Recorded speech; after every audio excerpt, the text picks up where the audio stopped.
Welcome back, fellow travelers. Before today's descent, I ask for a brief signal.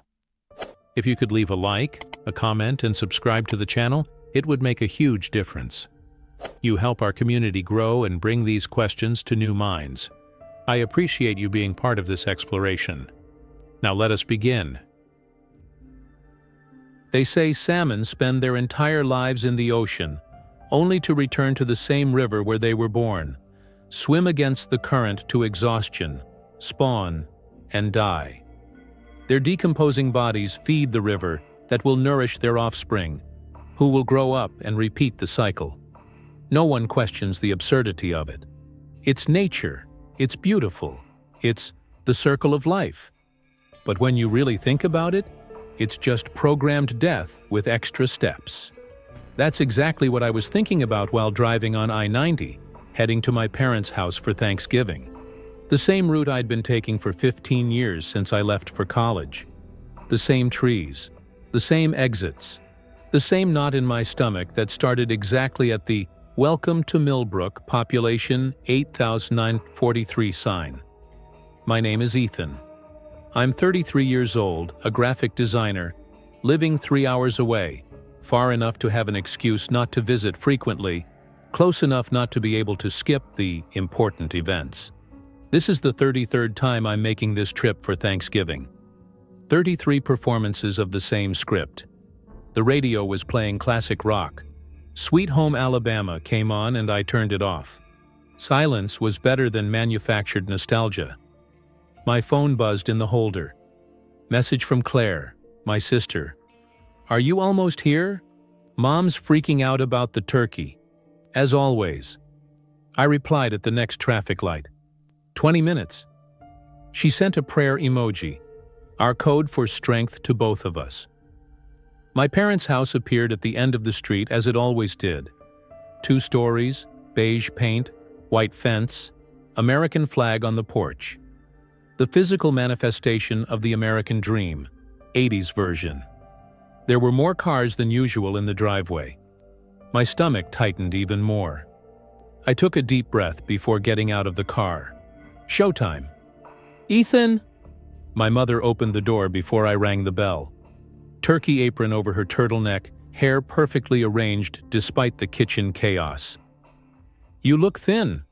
Aren't you eating properly?" The hug was quick and performative. Scent of floral perfume mixed with turkey seasoning. "I'm fine, Mom." "Fine isn't an answer. Come in, come in. Everyone's already here." Everyone. The word weighed on me as I entered. The house smelled exactly like it always smelled on Thanksgiving. Turkey, pumpkin pie, cinnamon candles. A carefully constructed olfactory setting.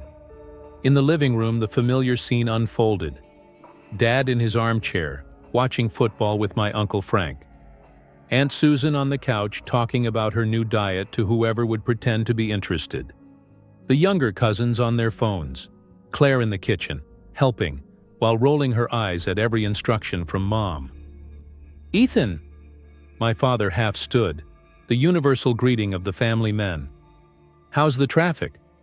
"Normal." "Great, great." And he went back to the game. 15 seconds, our record for meaningful conversation. I greeted the others with the same rehearsed efficiency. Hugs that didn't hug. Questions that didn't want answers. "How's work?" "Good." "Dating?" "Not at the moment." "Oh, you'll find someone." I found Claire in the kitchen, hiding behind the refrigerator, drinking wine straight from the bottle. "Already?" I asked.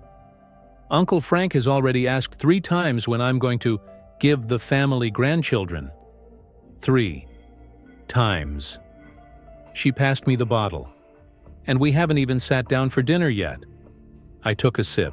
Cheap Chardonnay, Mom's favorite. Remember when we thought growing up meant we wouldn't have to come anymore? Plot twist, now we come out of guilt. Out of guilt, and for turkey. I tried to make a joke, but it came out forced. Claire studied me with that knowing look siblings develop over decades. You have that look. What look? The look of someone who's about to say something profound and ruin dinner. I don't ruin dinners. Thanksgiving 2019. You asked if anyone really liked being there, or if it was just social obligation. It was a valid question. Grandma cried. Grandma always cried. Yeah, but usually not for existential reasons. At that moment, Mom appeared. What are you two whispering about? Nothing, we answered in unison. Childhood reflex. Claire, I need you to finish the salad. Ethan, go socialize. And no wine before dinner. She took the bottle and put it back in the refrigerator. We have a reputation to maintain. Reputation? As if the neighbors were monitoring our alcohol consumption. I went back to the living room. Uncle Frank had migrated to his favorite topic, how the country was going to hell. Aunt Susan pretended to agree while checking Facebook. The teenage cousins had disappeared, probably hiding in some room, enviable in their ability to escape. I sat on the couch and pretended to watch the game. Men running after a ball, colliding with each other, repeating patterns that someone decided meant something. Points on a scoreboard that would be forgotten tomorrow. Touchdown! Dad and Uncle Frank shouted. I shouted half a second late, hoping no one noticed. That team is in great shape this year, Uncle Frank commented. For sure, I agreed, not knowing which team we were talking about. Do you still root for the Packers? Always. I have no idea when or why I became a Packers fan. I probably inherited it, like blood type or predisposition to baldness. The kitchen timer rang. Mom appeared in the doorway. Dinner. The migration to the dining room was a rehearsed ballet. Everyone knew their places. Dad at the head, Mom at the other end. Couples together. Singles strategically distributed. Children, even the 20-year-olds were still children, at one end. The table was impeccable. Grandma's tablecloth, good china. Glasses that only came out 3 times a year. The turkey golden brown as the centerpiece, surrounded by dishes that no one really liked, but everyone pretended to love because it's tradition. Let's hold hands, Mom announced. The circle formed. Sweaty hands, cold rings, grips varying from loose to painful. Frank, would you like to say grace? Uncle Frank cleared his throat. Lord, thank you for this family, for this food, for being all together another year. I opened one eye. Everyone with heads bowed, serious expressions. The theater of gratitude. I closed my eye. In Jesus' name, amen. Amen, the chorus responded. Who wants turkey? Dad was already holding the electric knife, and so it began. The ritual distribution of food, the obligatory compliments. The turkey is perfect, dear. The stuffing is divine. Is it Grandma's recipe? Overlapping conversations filled the air. Aunt Susan talking about the new gym. Cousin Jake explaining cryptocurrency to no one who asked. Mom remembering when we were little and loved these gatherings. Remember the year Ethan ate so much mashed potatoes he threw up? Laughter. The same story. Every year. And when Claire stuck her finger in the pie and blamed the dog? More laughter.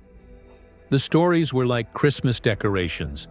We took them out of boxes once a year, hung them in the same places, pretended they still sparkled. I watched everyone chewing, talking, laughing. A nature documentary about primates performing social rituals. Except David Attenborough wasn't narrating, and I was part of the show. Ethan, you're quiet, Mom noticed. The maternal radar, always on. Just appreciating. Appreciating? The food, the gathering. She smiled, satisfied with the appropriate response. But something was different this year. Maybe it was the new bottle in the center of the table among the serving dishes. Dark glass, no label that Aunt Susan had brought. It's a special liqueur, she explained when Claire asked. Artisanal, from a friend's farm. Fermented mushrooms with herbs. They say it's a digestive. Mushrooms. Mom wrinkled her nose. It's organic, totally natural, and delicious. Let's try it after dessert. The conversation continued its predictable flow. Work, weather, gossip about acquaintances. Layers and layers of nothing, stacked like the stuffing on my plate. Anyone want more turkey? Pass the gravy? Is this recipe new? No, it's the same as always. Always. The word echoed in my mind. How many identical dinners? How many performances of the same play? Were we actors who forgot we were acting? Or did we always know and pretended to forget? Dessert arrived right on schedule. 3 types of pie, coffee, tea for Mom. And then Aunt Susan grabbed the mysterious bottle. Time for the digestive. Small glasses were distributed. The liquid was dark amber, almost black. It smelled like earth and something slightly medicinal. To family! Aunt Susan raised her glass. To family! Everyone repeated. I drank. The taste was strange, bitter, earthy, with a sweet finish that didn't match. It left my tongue slightly numb. Interesting, Dad commented, always diplomatic. It's different, Mom admitted. But everyone drank, politeness over palate. 5 minutes later, something changed. It was subtle at first. Uncle Frank stopped in the middle of a story about his boss. He stared at nothing, forehead furrowed. Frank? Aunt Susan touched his arm.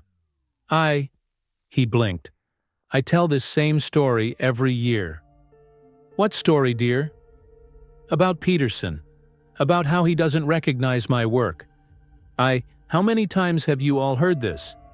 Uncomfortable silence settled over the table. It's just a story, Frank, Dad tried. No. Frank shook his head slowly. It's not just a story. It's the same story, every year, like a broken record. Why do I do this? Mom laughed nervously. Frank, are you okay? Am I? He looked around the table. Are any of us? Claire dropped her fork. I feel it too. Like we're performing. It's the liqueur, Mom decided. Susan, what was in that bottle? But Susan didn't answer. She was looking at her own hands as if seeing them for the first time. How many years have we been doing this? She asked no one in particular. Sitting here, saying the same things, telling the same stories, pretending that. Pretending what? Jake's voice, the teenage cousin, sounded too adult. That we like each other, Susan completed. The silence was physical, heavy, palpable. Susan! Mom was pale. It's true, isn't it? Susan looked around. How many here would come if they could choose not to? No one answered. But I saw it in their eyes. Everyone thinking, calculating, reaching the same conclusion. I hate turkey, Claire announced suddenly. I hate it. It's dry, tasteless. We only eat it because it's tradition. I'd prefer pizza. Me too, Jake agreed. I'd rather be home, Dad said quietly. Watching the game alone, without having to make small talk. Mom stood up abruptly. Stop, all of you. It's that strange liqueur. It's making you say things you don't. Don't think? I heard myself saying. Or that we always think but never say? She stared at me. Ethan, not you too. Why not me, Mom? Why do we pretend these gatherings are special when they're torture? Why do we decorate the house, cook for days, spend money we don't have, to sit here and what? Her voice trembled. And perform, like salmon swimming upstream, following a script someone wrote before we were born. Family is important. Why? Claire challenged. Because we share DNA? Because we came out of the same womb? I have more in common with strangers on the subway than with half the people at this table. I don't even remember your kids' names, Uncle Frank confessed to me. I know you don't have kids, but for years I pretended I knew details about your life that you never shared. I created generic conversations to seem interested. The bottle was still on the table. I looked at the label for the first time. There was something written in tiny letters. Veritas Agaricus, for authentic communions. What are these mushrooms? I asked Aunt Susan. She laughed, a sound without joy. The seller said they were honesty mushrooms. I thought it was marketing. He said they helped people truly connect. Another bitter laugh. I guess it worked. We can stop, Mom pleaded. We can just go back to normal. Finish dinner. Look at old photos. It's just what we always do. That's the problem, Dad said. It's just what we always do. On autopilot. Year after year. As if it were mandatory. But it is. Mom was on the verge of tears. This is what families do. No, Jake shook his head. This is what families pretend to do. How many of us keep in touch between these dinners? How many know anything real about each other's lives beyond what we post on Facebook? The silence returned. But it was different now. It wasn't embarrassment. It was recognition. You know what's worse? Claire broke the silence. I drove 3 hours here knowing it would be like this. Knowing we'd pretend. And I came anyway. Why? Because the alternative is admitting we're strangers, I said. That family is just a word we use to justify empty obligations. Do you all hate each other that much? Mom asked, tears finally falling. It's not hate, Aunt Susan explained gently. It's indifference, which might be worse. I looked around the table. The half-finished plates, the elaborate decorations, all the effort to create an illusion of connection that never existed. Remember when we were kids? Claire asked. Before we understood it was all performance? When we thought adults really wanted to be together? We did, Mom insisted. We do. No, Mom, I said softly. You want to want. We all want to want. But wanting to want isn't the same as wanting. Dad laughed, a strange and liberating sound. 38 years of marriage, and this is the most honest conversation we've had as a family. It's terrible, Mom whispered. Is it? Uncle Frank questioned. Or was what we did before terrible? Wasting days pretending connections that don't exist? So what do we do now? Jake asked. Now that everyone's admitted it? No one had an answer. The bottle was still on the table, still half full. I picked it up and read the complete label. Underneath, in even smaller letters, temporary effect. Truth remains. It's temporary, I announced. The liqueur's effect, but we can't unknow, Claire completed. We can't go back to pretending we don't know. Of course we can, Mom said desperately. People do it all the time. Ignore inconvenient truths. Like how you ignored that Dad has a Tinder profile? The words came out before I could stop them. New silence. This time, shocked. Dad went white. How? I saw it on your phone last year, when you asked me to check the score. Notification popped up. Mom didn't look surprised. Sad, but not surprised. I know. You know? Dad was stunned. Of course I know. Just like you know about my appointments with Dr. Morrison. The psychiatrist? The divorce lawyer. The table was in slow combustion, hidden truths emerging like smoke. Us too, Aunt Susan said, holding Uncle Frank's hand. We've been sleeping in separate rooms for 3 years. I failed last semester, Jake confessed. I didn't tell anyone.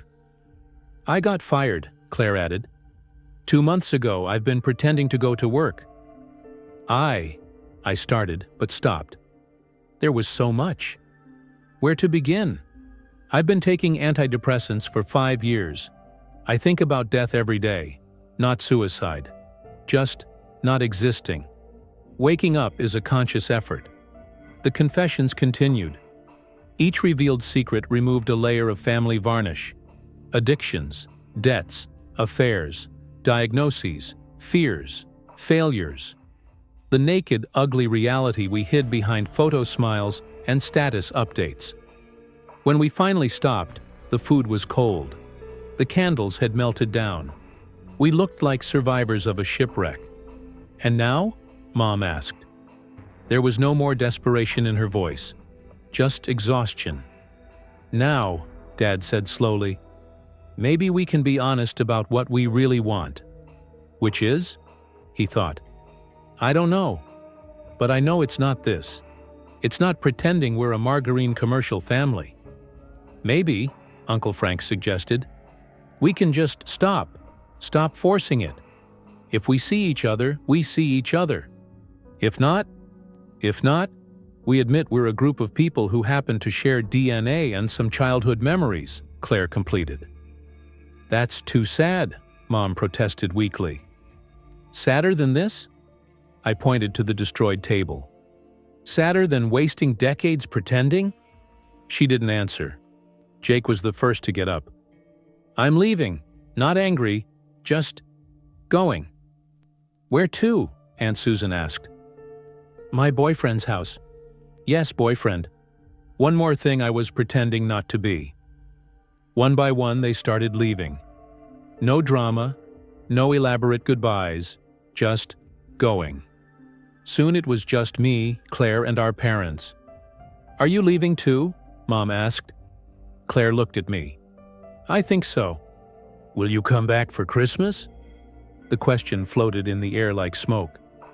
"Mom," I said gently, "do you want us to come back? Really? Or do you just want to maintain the tradition?" She started to answer automatically, then stopped. Thought, I don't know anymore." "When you do know," Claire said, "let us know. If the answer is that you really genuinely want our company, not out of obligation, not for appearances, not because it's what families do, then we'll talk." We got our coats. "This is that liqueur's fault," Mom said. "Tomorrow, when the effect wears off—" "It won't wear off," Dad interrupted. "Not what matters. We can go back to being polite, making small talk, keeping up appearances. But we can't unknow what we know now." "Which is?" "That our family, like probably most families, is a social construction maintained by inertia and fear of loneliness. Not by love, not by choice, by habit." I left with Claire. In the parking lot, we stopped between our cars. "Do you think they'll get divorced?" she asked. "Probably not. Divorce requires action. It's easier to continue in inertia. Like salmon." "Like salmon." She laughed, but it was a sad sound. "You know what's ironic? This was the best family gathering we've ever had. The only real one. And probably the last. Do you think?" I looked at the house.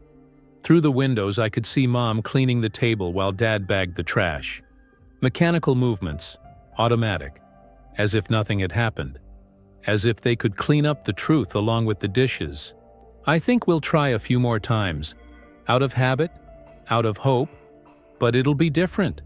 Empty in a new way. Because now everyone knows that everyone knows." "What a waste," Claire whispered. "Of time, of food, of everything. Of years pretending connections that don't exist. Of energy maintaining bonds no one wants. Of love directed at obligations instead of choices."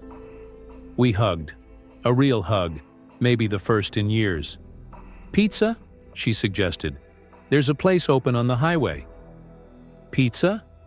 We drove in convoy for half an hour to a roadside restaurant. We sat at a Formica table, ordered a large pizza, and talked. We really talked. About our fears, failures, about the strangeness of discovering that the family we thought we had never existed. "You know," Claire said, taking her third slice, "maybe it's better this way. Better to know it's all performance than to keep believing." "Is it?" "I don't know, but at least it's honest." My phone buzzed. Message from Mom. "Hope you got home safely. Love you." I showed Claire. "Does she love?" Claire asked. "Or does she love the idea of us? Does the difference matter?" "I think it's the only thing that matters." I didn't respond to the message. Not immediately. I needed to think about what to say. How to respond now that the automatic words no longer worked. In the end, I just wrote, "Got home safely." Neutral. True, without performance. Claire and I stayed until the restaurant closed, talking or just existing in the same space, comfortable with silence in a way we never were at family gatherings. "Will we keep in touch?" she asked in the parking lot. "We'll try. For real this time. For real." I drove back alone, the radio off, thinking about the salmon, their programmed journey to death, but also thinking that at least salmon didn't pretend. They didn't decorate the river. They didn't make speeches about how important it was to swim against the current. They just followed their biological code, honest in their compulsion. We humans create elaborate lies about our compulsions. We call them love, tradition, family. But in the end, we were just frightened primates, huddling together against the cold, pretending body heat was affection. The liqueur's effect wore off around midnight. I felt when it happened, a subtle fog lifting. But Claire was right. The truth remained. In the months that followed, there were attempts. Messages in the family group, suggestions for get-togethers. But it was like trying to resurrect something we discovered was never alive. Just in motion, like branches in the wind, creating an illusion of life. Christmas passed without a gathering. Easter, too. Birthdays were acknowledged with generic messages. Eventually, even that stopped. Sometimes I meet Claire. We have coffee, talk about our real lives. It's good. It's choice, not obligation. About the others, I know little. Facebook tells me they're fine. Photos smiling. Posts about gratitude. The performance continues, just without a family audience. I keep a photo from that last Thanksgiving, taken before the liqueur, when we were still pretending. Everyone smiling around the perfect table. It looks like a photo of people who love each other. Maybe, in a way, we did love. We loved the idea of what we should be. We loved the illusion we built together. But loving an illusion is still an illusion. And sometimes, when November approaches and stores fill with Thanksgiving decorations, I think about those salmon, swimming, always upstream, dying where they were born. And I wonder if it wasn't better when we didn't know we were just following the script. But then I remember the taste of the liqueur.